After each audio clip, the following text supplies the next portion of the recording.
Welcome to the Skin You're In podcast, where we create a space to learn about health and social injustices rooted in racism through in-depth conversations with experts and everyday people. We explore the issues, potential solutions, and the effects those injustices have on individuals, families, and communities. Why do Black Americans experience poorer health outcomes and shorter life expectancies than other groups? That question is at the center of the documentary, The Skin You're In, a film that weaves together history, public policy, and lived experience to examine how structural inequities shape health in America. This conversation was recorded live in December 2025 at the film's premiere in Montgomery, Alabama, a city at the crossroads of our nation's history and its ongoing journey towards equity and justice. The premiere coincided with the commemoration of the 70th anniversary of Rosa Parks' arrest and the Montgomery bus boycott, highlighting critical moments in civil rights history that continue to shape today's conversations about justice.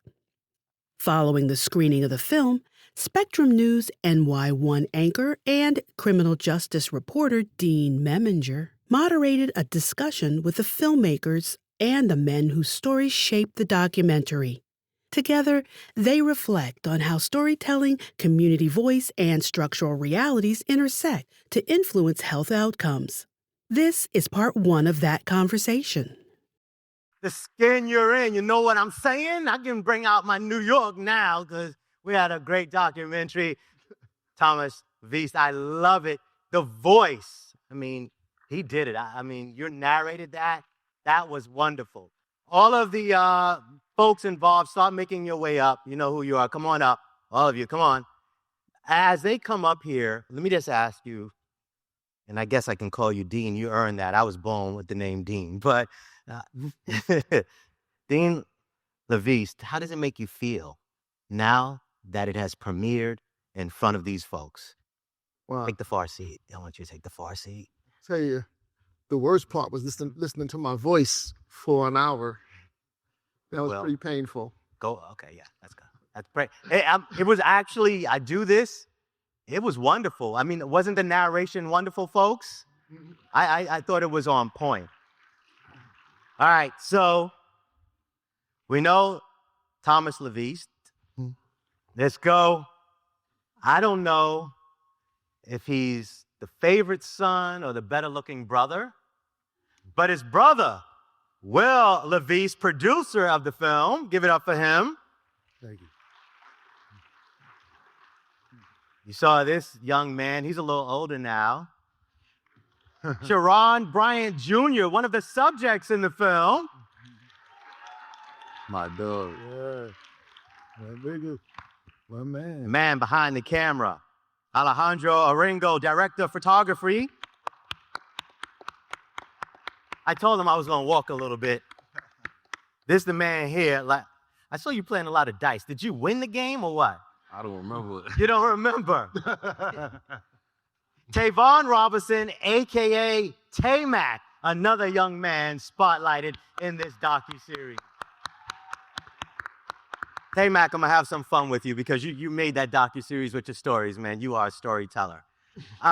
Let's jump right into it. And folks, if you have questions, we have mics set up, so please jump in and help us out with some of the questions for the men up here. And I know this is also streaming. A lot of people watching it at home or on your phones. You will have the opportunity to also send in questions, and we can ask the panel here about that.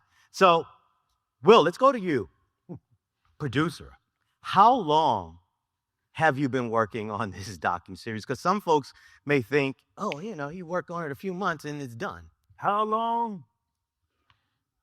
Way long. Like, no. No, actually, as Tom shared, when the concept came together, I think in terms of years, we were talking about it. I think it's what, 20? The first computer file that I have for this project was I opened that file in 2011.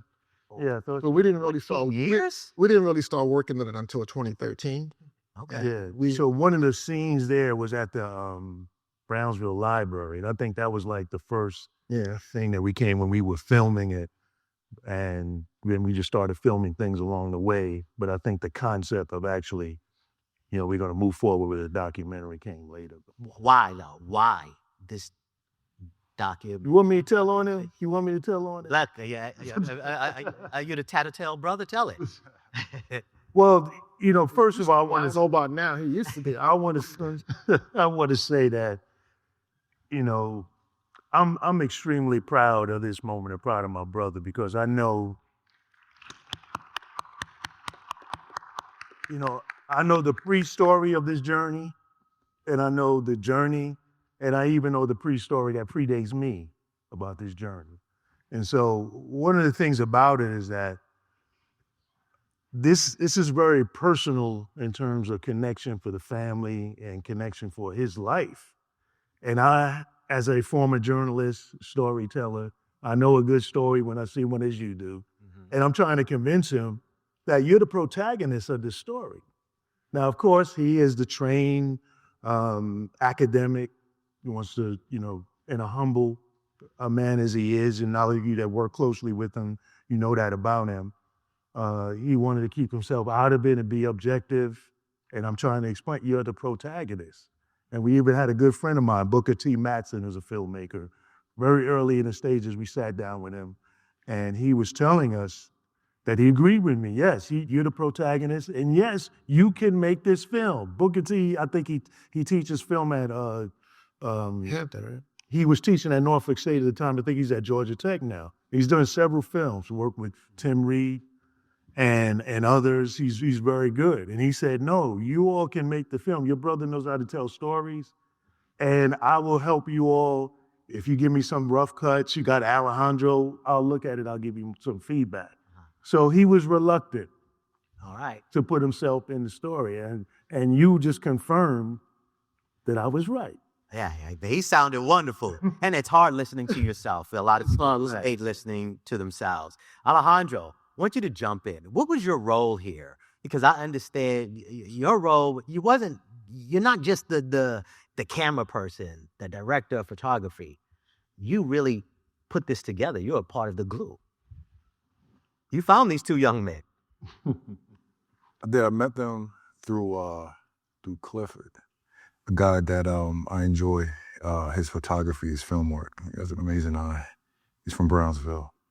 And I actually was shooting in Brownsville, and I seen him. I was a fan of his online, and I was like, hey, he's a much younger guy. And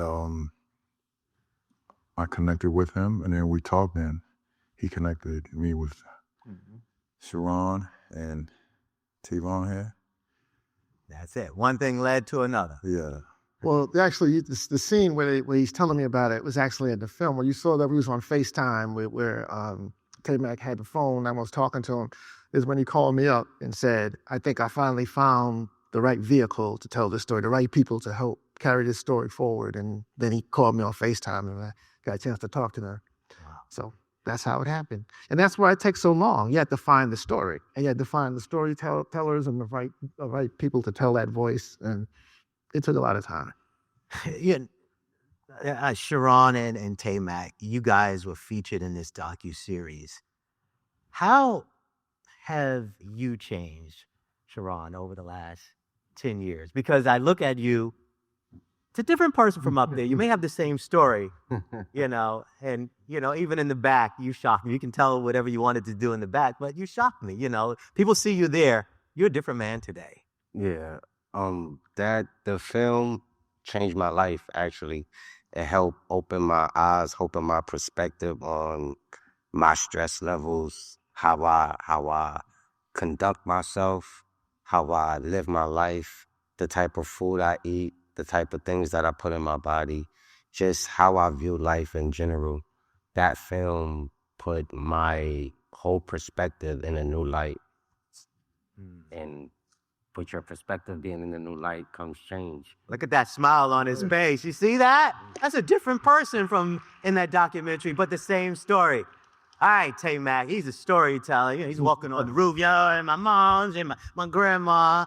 You know, what did your grandmother say? She hasn't seen this yet. Is she still with us, Grandma? She passed away not too long after that. Oh, man, I'm sorry to hear that, but Grandma will always be with you. But how does it make you feel? Well, yeah, I don't know who Yourself that, with, I don't mean, know. because he's been on his phone, FaceTiming all of his friends all the time in the back. How does it make you feel knowing you are a part of something that hundreds of thousands, if not millions of people will see, and this could change their lives? Oh, it feel good. You know what I mean? It's like a gift and a curse. So I'm watching somebody, that's loud, but I'm watching somebody that I'm not no more, but I had to be. And a lot of other people see like who they is not who they have to stay. Like what you go through, you grow through. You know what I mean? So, you gotta go through them steps. You gotta eat the same food. You gotta know what's wrong to fix it. You know what I mean? So it's a gift and a curse, but I'm happy I was a part of it.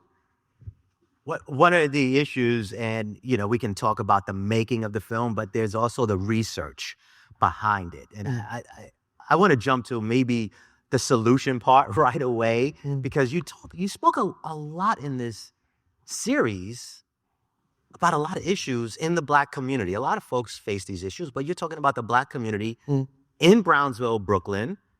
What's the answer to get rid of some of this stress, get rid of some of this negativity, some of this violence in our community? The silver bullet.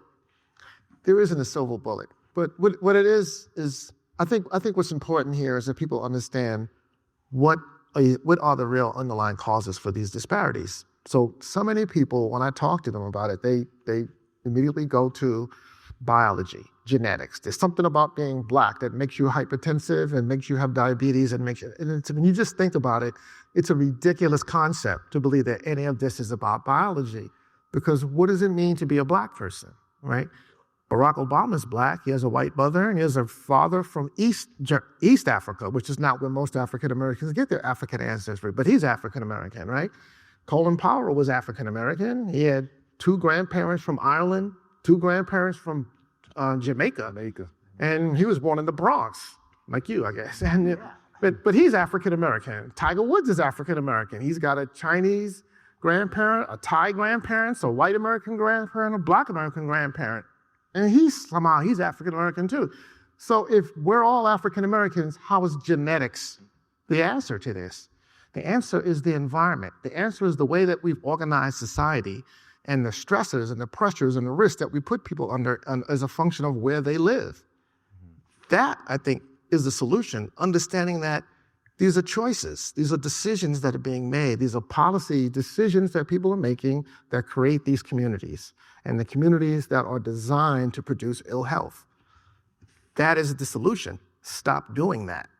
And where is it happening? It's happening through policy, through government policy and through corporate policy, right? There's no government saying that this community is going to be a food desert. No, it's corporations deciding they're not going to open a supermarket in that community. So it's understanding where the problems are, which is, I believe, policy is where most of the solutions lie. And that, and we ourselves need to understand that we are not the problem. We are simply living in environments that are going to produce bad health outcomes for anybody who lives in those environments. And so, but they can change. You said in the documentary, we heard disparities can be corrected or changed.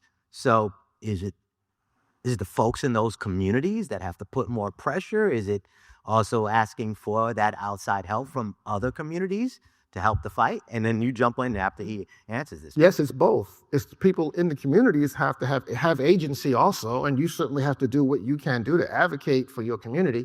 But ultimately, we are the richest society in the history of humanity, right? No society has ever been as rich as this society is. But we're really good at generating resources. We're not good at distributing those resources in a way that produces the best outcomes, right? And that's about policy. That's outside the community. That's beyond what you can do within your own neighborhood. But it's got to be both. It's got to be people doing what they can do wherever they sit, and it's people are using their access to impact policy to make the way that we've organized the society a little better. Gerard?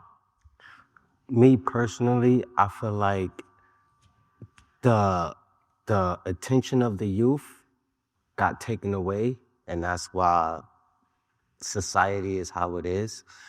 everything that's glorified is what we don't want to be glorified. The things that's glorified in our society today, I feel is the cause of why our society is the way it is.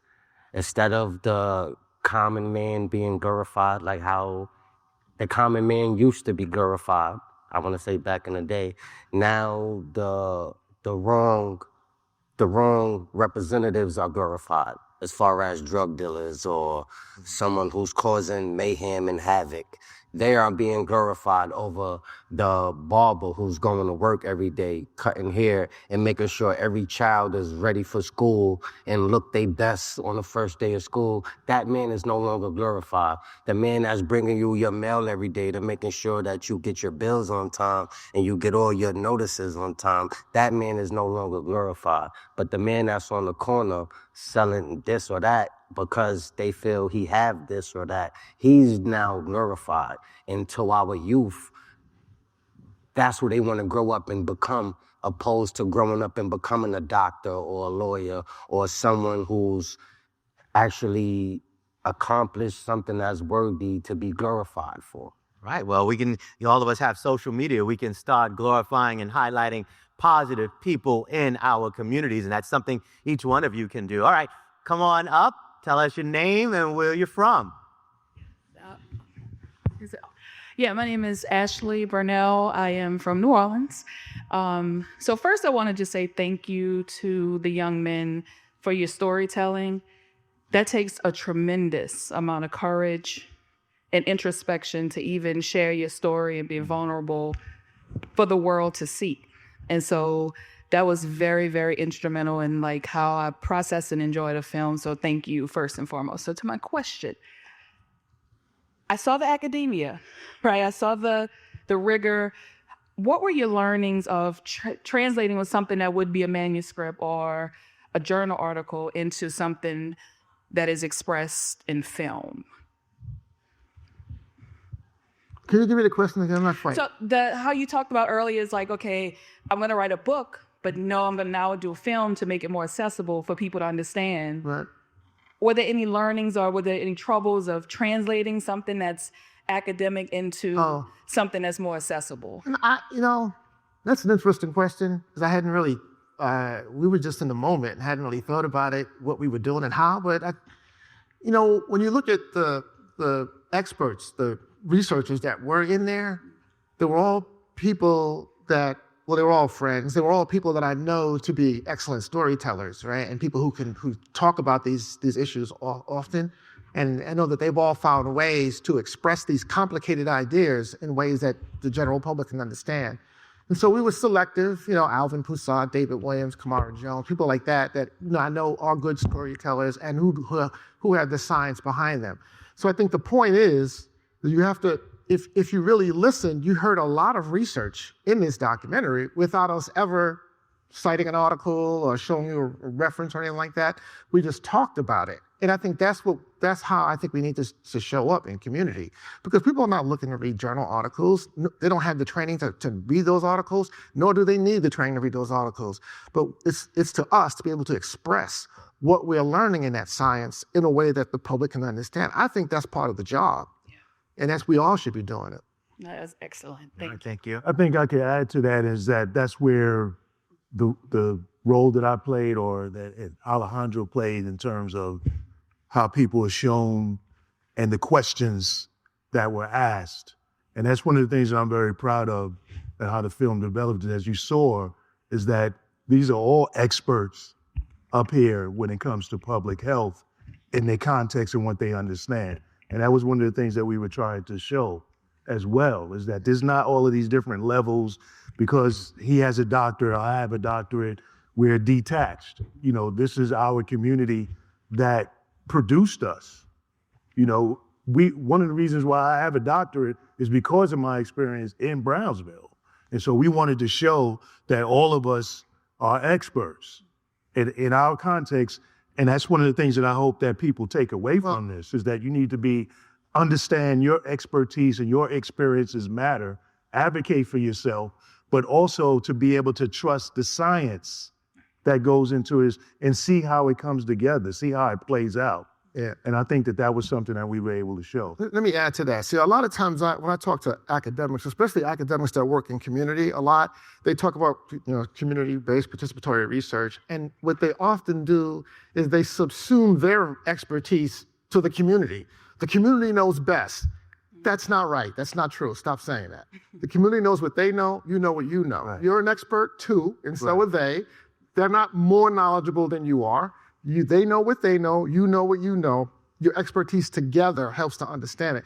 And if you look at how this was subtle but intentional, the way we shot everybody the same way. The same lighting, the same everybody, whether you were a community resident or you were a doctor or whatever, you were all an expert, and we treated everybody like that. And the other little subtle thing that was in the film that you may not notice is that in the beginning of the film, you see me coming into the community, and I'm coming in on the subway. And if you know Brownsville, you know that's the way to come to Brownsville. You don't drive into Brownsville, you come in on the subway. So I came in on the subway, but there was no shot of me leaving. And that was intentional, because that was a symbolic way of making that statement that I never really left. I mean, mentally, I'm always gonna be a Brownsvillian, but that, you continue to be a part of the community, although you don't live in the community, and you do what you can to have an impact in whatever ways you can do that. Do you have a question? My question is that why do you start a nonprofit organization for this film? And what's next? What's your next project? What's my next project? Well, I'm hoping that I can raise money. If you notice, we call it a docu-series. It's a part of a series, and my hope is that this will be the pilot for that series, and that we'll feature other communities and other health issues in other communities. So maybe that'll be the outcome if we can find the money to do that. Otherwise, I'll finally write the book that's supposed to go along with this. That was supposed to have been to my publisher back in, many years ago. I'll eventually get that book written. I want to thank the people who are watching at home, streaming, and we do have a question. Karen, if you can tell us what that question is, please. Yes, this is from online. Scheron actually started to speak to this, but they asked, what practical steps can communities take to address the health inequities highlighted in the film? You want me to continue? Yeah. That's a heavy question, Joe. Go for it. In my opinion, the steps that the community could take can be creating more safe havens for children. In my opinion, that's how we could come out of this funk, is by attacking the youth. I feel like, in my opinion, our society was damaged with the attack of the youth, because the youth that they were attacking is us now. We are now the adults.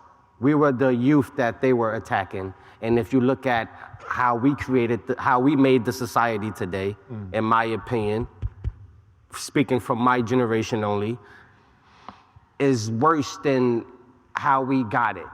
Is now today, in my opinion, is worse than the crack era back in the 90s.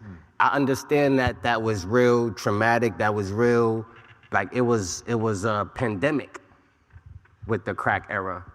We are the products of that crack era. We are the supposedly crack babies. We are the broken home babies. We are the products of that depression. And in order to, in my opinion, fully come out of that depression, we have to now do the same thing that was done to us, which is attack our youth for the better now. Attack our youth and make our youth better. So when they become the adults and they become us, they have a better world to live in. Because we don't, like I said in the film, we only have one gym. We only have one vegetable stand. Let's create more safe havens. Let's create bowling alleys, swimming pools, just stuff that children can escape and go to and grow in. We don't have those too much in my community, and it tends to have a reoccurring cycle because we don't have none of those things that can help uplift and empower us. We only have the things that held us down. We only have our depressors, our depression, the things that we used to cope with the depression. We still have all of those things. We don't have nothing of new. We don't have nothing that we can be proud of or that we could feel confident in. And it's to the point where even when someone tries to bring something to our community or just our society, it gets mistreated, it gets tarnished, and it goes away just as fast as it arrives. Bring more things into the community. We hear you. I'm going to come to you next with what you're doing in the community now as a young man. But right here, your name, where you're from, and your question or statement, please. Hi, Hi, I'm Cynthia Gonzalez. I'm an assistant professor at Charles Drew University. But more than anything, I'm a proud product, daughter, current resident of Watts. Dr. Libby, I was a little nervous about the documentary because I felt it was going to trigger, for lack of a better word.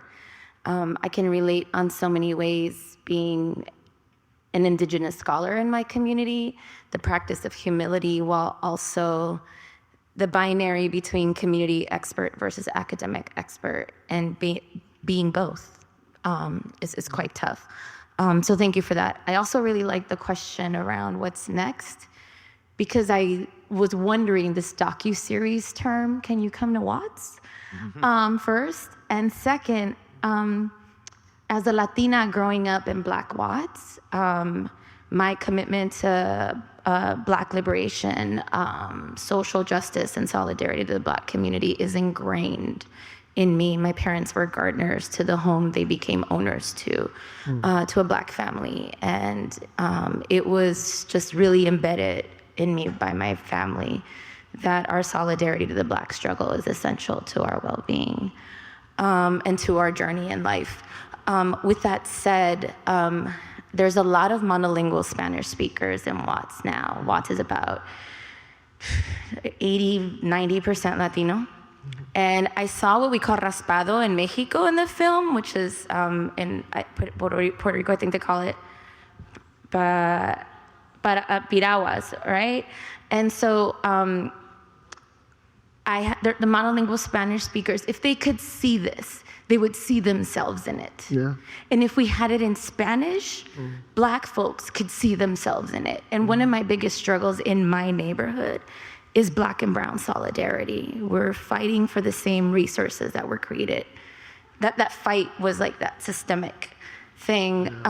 So that's one piece, like, how do we build solidarity out of what you're doing here across experiences, because we have shared struggles. That's one. Two is accessibility. So I hear that there's a website and such, but I don't know if like a Netflix thing, like getting into like popular culture and this docuseries being like, you know, the skin you're in, like, and the neighborhood or community, but I'm ranting now. So all of that, right? Like the next steps being that level of possible solidarity and possible access into pop culture and folks who can get it just in their TV screen. Yeah, there was so much in your question I know. that I wanted to respond to. I don't know which part of this to take on.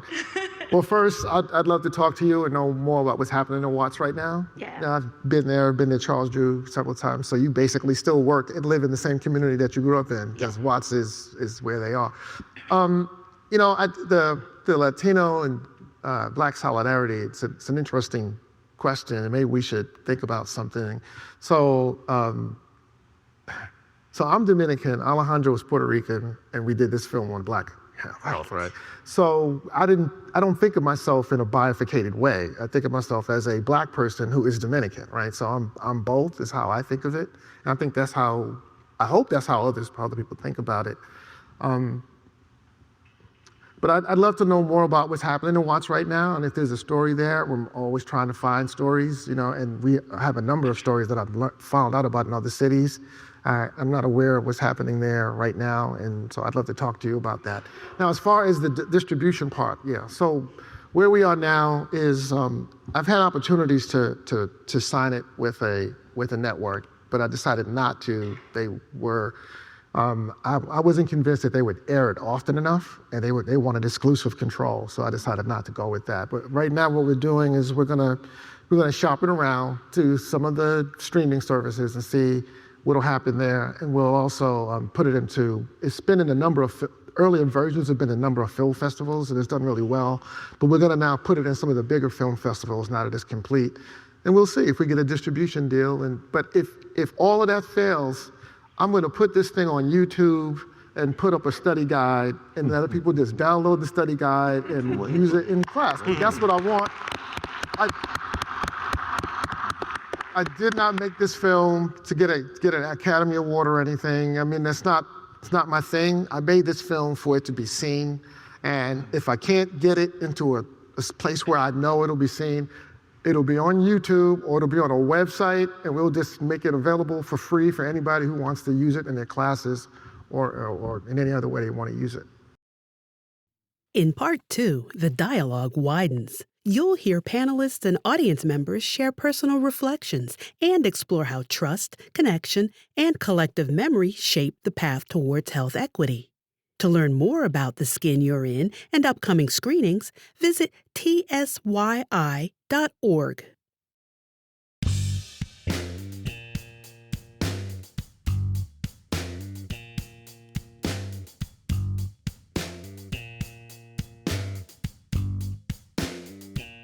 Thank you for joining us for this episode of The Skin You're In.